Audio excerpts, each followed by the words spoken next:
नहीं, हमारी नीयत सांप्रदायिकता फैलाने की तो है नहीं। हमारी नीयत देश के कुछ लोगों को के ऊपर जुल्म करके वोट पोलराइज करने की तो है नहीं। हमारी नीयत एक वर्ग विशेष को टॉर्चर करके वोट को पोलराइज करने की तो है नहीं। हमारी नीयत तो देश की गंगा जमनी तहजीब, प्यार मोहब्बत जो बुज़ुर्गों ने हमें अपने विरसे में दिया है, जिस तरह से हमने जंग आज़ादी लड़ी थी हिंदू मुसलमान सिख ईसाइयों ने, उसी तरह से देश में हम भाईचारे के साथ एक दूसरे के काम आने के जज्बे के साथ, हमारी तो नीयत ये है। हम इंसानों को बांटकर कभी सियासत नहीं करते। सर, सदन की कार्रवाई नहीं चल पा रही है, लगातार हंगामा भी हो रहा है, उस पर भारतीय जनता पार्टी की तरफ से प्रतिक्रिया निकल कर आ रही है। आप लोगों को जिम्मेदार ठहरा रहे हैं कि आप लोग सदन की कार्रवाई को बाधित कर रहे हैं, नहीं चलने दे रहे हैं। आप लोग इसका फैसला करिए।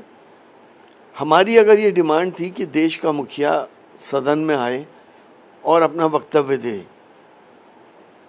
50 कदम दूर तो वक्तव्य दे रहे हैं पार्लियामेंट से, पार्लियामेंट के अंदर आके अगर वही बात कह देते तो डिस्कशन शुरू हो जाता और सब लोग स्मूथली डिस्कस करते। हमें मालूम है मणिपुर से जितना दर्द हमें है उतना दर्द हमारे बीजेपी के साथियों को भी होगा, लेकिन ये एक दूसरे के सेपरेशन क्यों, ये जिद क्यों पकड़ ली कि नहीं प्रधानमंत्री नहीं बोलेंगे? ये भी कोई जिद की बात है।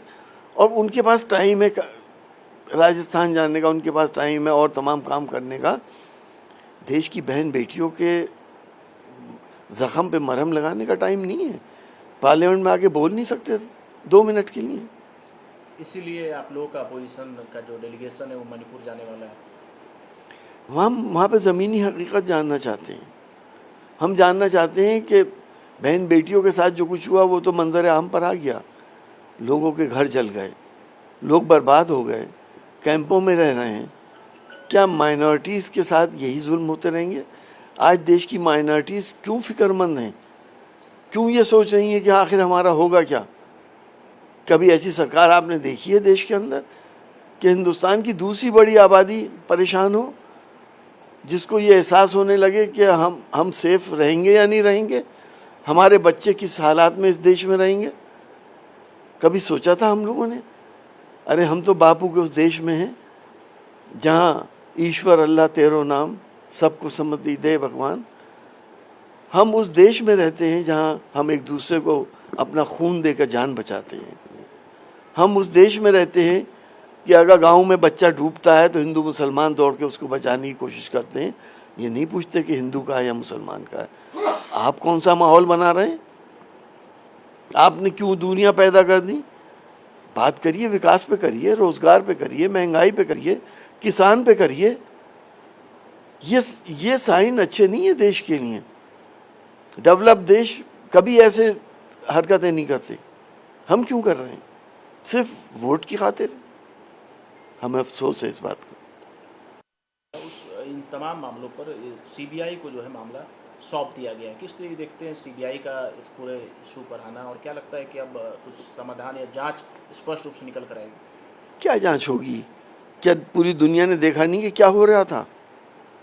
क्या देखा नहीं मकान जाओ घर जलते हुए दुनिया ने? सोशल मीडिया का ज़माना है। जांच कराना ये तो फेस सेविंग करने की बात है। ना मालूम क्या निकल के क्या बता दें देश को कि ये प्रायोजित था। क्या मालूम क्या बता दें कि ये फेक वीडियो था। क्या मालूम कि क्या कह दिया जाए। लेकिन हकीकतें सबको मालूम है। सरकार का काम है कि सख्ती से बलवाइयों से निपटे, और अगर उसके बस की बात नहीं है तो मणिपुर को मिलिट्री के हवाले करे। मेरा दावा है कि 48 घंटे में मणिपुर शांत हो जाएगा अगर मिलिट्री के हवाले कर दिया गया तो। एक मेरा आखिरी असेंबली झारखंड बीजेपी के सांसद हैं सुनील सिंह, वो लाने की तैयारी कर रहे हैं, किस तरीके से आप देख रहे हैं? देखिए, यूसीसी लाने का क्या औचित्य है? लॉ कमीशन ने अभी अपनी रिपोर्ट नहीं दी है, सिर्फ 2024 की तैयारी है। इन्हें ये गलत फहमी है कि हम जितना मुसलमान को या माइनॉरिटीज़ को टॉर्चर करेंगे उतना हिंदू वोट पोलराइज होगा। अब ऐसी बात नहीं है। बहुत से मामलात में हिंदू भाई अपने मुसलमान भाइयों के साथ खड़े हैं, ईसाई भाइयों के साथ खड़े हैं। ऐसा नहीं है। देश सेकुलर देश है, हमारी रगों में प्यार मोहब्बत का खून बहता है। तुम हर मुमकिन कोशिश ये करते हो कि कैसे हम लोग बढ़ जाएं और कैसे अपनी राजनीति को आगे बढ़ाएं। अब ये चलने वाला है नहीं।